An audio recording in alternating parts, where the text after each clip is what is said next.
So long as I do not create an expectation, I will not have my heart broken. That was a belief system I used to have. And to be honest with you, it almost worked. As a matter of fact, I was able to get into relationships with this mentality. I said to myself, I'm just going to hold no expectation at all. Zero expectation. I'm just going to step into it real cool. Whatever happens, happens.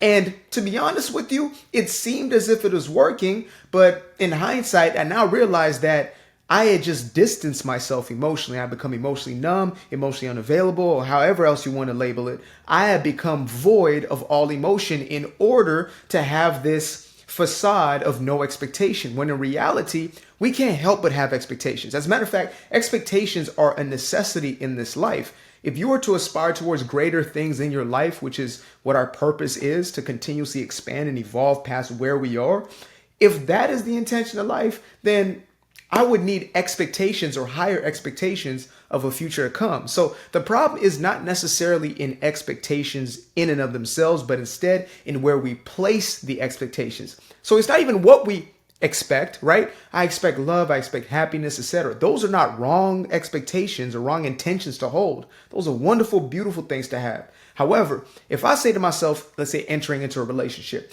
this relationship is going to make me happy. That's my expectation. I am absolutely, unequivocally setting myself up for heartbreak every single time. If I tell myself that this relationship is going to make me happy, if that is the expectation I am holding, then every single time I enter with that type of mentality, I am going to face disappointment. I am going to face what most of us call a broken heart, which is nothing more than broken expectations. Not because of the expectations of being happy, but because of where I place them. It's kind of like that old school song, looking for love in all the wrong places, right? You're looking for these things in all the wrong places. You're looking for them in these external factors. So even looking to the other individual. Now, you were taught that relationships were, designed in order to meet your needs. You were told by your dating coaches and your therapists that you need to go out there and find somebody who meets your needs. But what few were willing to tell you is that there is not a single person, not an individual in this life who can fulfill your own perceived needs. First and foremost, because they are yours. And secondly, because most of them are perceived. So you feel you have a lack, you feel you have a void, and therefore you go out to fill that void. When in reality, you don't have a void. In reality, you are not broken. In reality, you are not inadequate or not enough. You are whole in and of yourself. That's how you were designed. It's all in the package. But when you believe these stories, usually indoctrinated into you at childhood, when you start to take these stories on as your own narrative, then you will go out into the world looking for somebody to fix you, because certainly you can't do it by yourself. And so you start to create expectations within every single engagement that you have. Right? Even if it's unintentional, even if it's subconscious, or even if you're the type of person like I was saying, I have zero expectations here. Even if you're that person, guess what? In each moment, you are creating some sort of expectancy of what you want. And it might be so subtle. I always use this example of washing the dishes, I think, because I done washed a lot of dishes in my life in spite, right? Or in an effort of people pleasing. So if I'm washing your dishes and I feel that I should receive some type of reward, whether it's a pat on the back, a gold star on the forehead, whatever, right? And I do not get that approval, that acceptance that I was looking for, that validation after washing the dishes, and I become resentful. The reason I'm resentful is because I had a broken expectation. My expectation was, if I do this, you are supposed to fill this gap. You're supposed to fill this void, to fill this need. When in reality, the reason I should be doing the dishes is, first of all, they got to get done. Somebody's got to do them, right? And secondly, because I actually have the desire to do so, right? I have a desire to lend a hand, right? To fix the broken thing, to come over and help you move the stuff. I have a desire. And this is also where self-respect comes in. If you have enough self-respect, you're going to say no when you mean no. Sometimes you simply do not want to, not even just don't have the time, but that's not something I want to engage in. So no, right? But we're so afraid of that word no that we will go ahead and do things that we do not want to do, and then hold on to petty resentments connected to whatever it is we just did out of our quote unquote good heart. Right? Oh, I'm such a loving, giving, caring, nurturing individual. And yet you're the most resentful because you feel you're always giving and nobody is giving back to you. But you're doing it all from a place of misplaced expectation, right?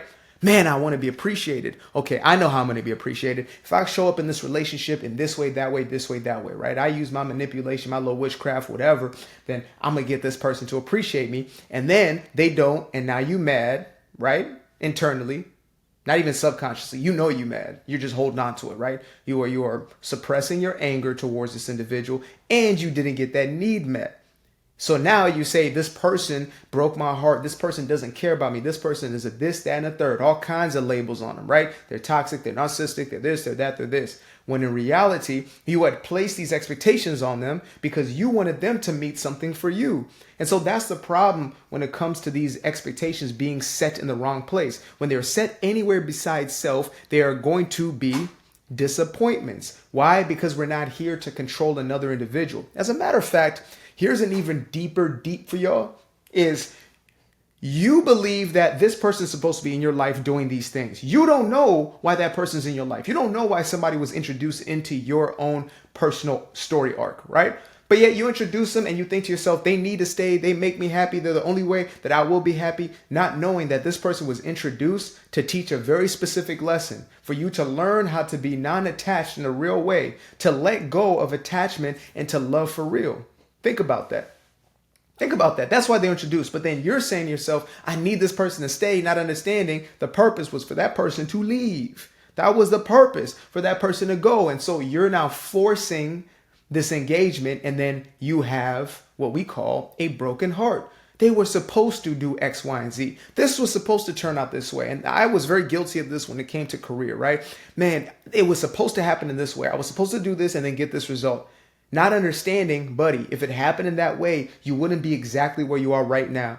With the ability and the understanding, the wisdom that you've now been imbued with. You wouldn't have this depth of understanding when you now step back into music, step back into writing, etc. You needed certain sets of experiences in order to get to a place that would serve you and everybody else in the highest form and fashion, which is a true sense of love. And so I've just come to a place of expecting the very best from life, which is not an easy expectation to start with from the gate, because it's been extracted from us, right? We've created these expectations of the worst scenario.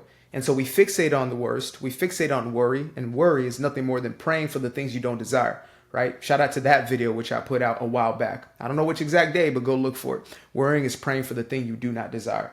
So we continuously fixate on the thing that we do not want, right? The expectation of the worst, because we've come to believe that if we fixate on the worst, then hopefully it won't happen.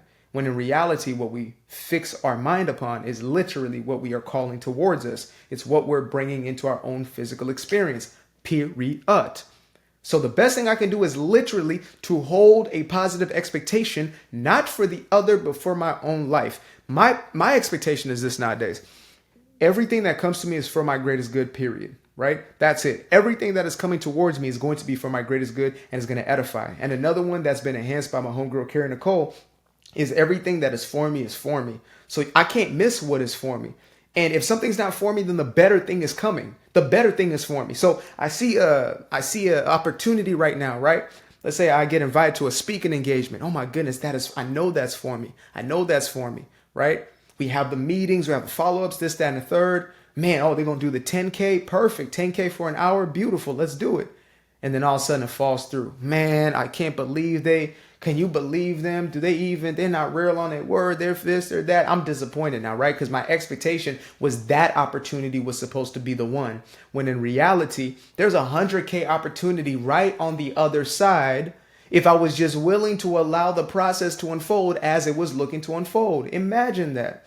There is literally the exact thing that I want, plus so much more. Not only is it 100K, but they also got, it's in Turks and Caicos, right? They got all the living expenses and this, that, and everything taken care of. You're going to have 7 days over there. It's only three-day event, but you're going to have 7 days over there that they're going to pay for completely. And yet there you are crying about a little 10K that 80% of it was going to go to your expenses anyway. And that's the way in which I've started to view life, and it started to unfold in that very same way, is when you start to hold the expectation for your own life, right, at large, that the good and the best and the very best is coming to you. Maybe right now you're not in a place where you can believe that the very best or the highest good, but you can say, you know what, better things are coming, right? Better things are yet to come. I believe that things can get better for myself. Even just holding that mantra will be a game changer for you.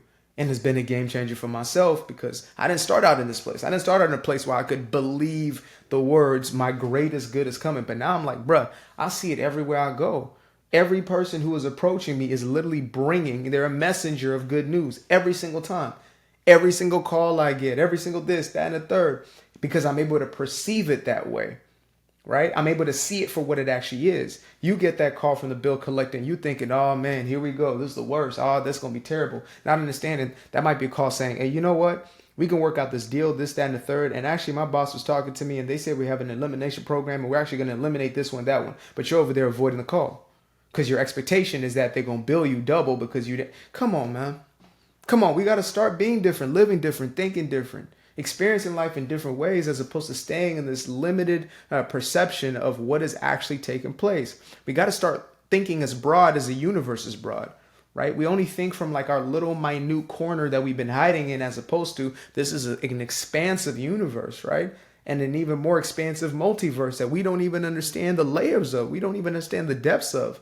Can't even comprehend it. There are multiple dimensions that we're operating on. We can't even fathom these things. And so I say to you, like what was said to me through my downloads every morning in the meditations, is to hold an expectation for your highest good for your own life and let everything else be what it is, right? If somebody walks in and they walk out, thank you. Thank you. Thank you, Source. Thank you. Thank you for that. Thank you for making it so easy. Thank you for making the decision making so seamless for me. Whatever you got next for me, oh, it's going to be a banger. It's going to be exceptional. And the only time that is not is when you resist and you try to fight to keep that thing in, right? Which is the opposite of love. Again, is attachment, is holding on to, because that's based in fear. You're operating from love or fear. If you're in fear, you're holding on to, you're grasping onto, you're having to make happen. You're figuring out logistics. You're trying to plan things, scheme things, maneuver things. You're trying to be the solution as opposed to living as a solution. You're trying to find a solution. That's better off. Scratch that. You're trying to find a solution as opposed to being the solution, which you are. You are the answer to this question that you have. You are literally the answer, the response that life has to that very question. Man, how is life going to expand in this way? You. Now go live like it, period. That being said, here is my answer to you. Doing Me Guilt-Free, my very first published book. Make sure to get yourself a copy of one of these by clicking the link in the description or pinned in the comment section. Bam. There she is. Look at it. There she is. Look. Don't I look so studious? It's got a lot, like, y'all, it's got real space in it, by the way, so y'all can't see that. Y'all can't. Okay, you can see that right there, right? It's got real space in it, so you can take notes. You can really do your thing. You can really hit your Dougie while you're getting into this book. Actually, I might go ahead and read this right now. So y'all be real. Be smooth. I'll see y'all soon. Peace.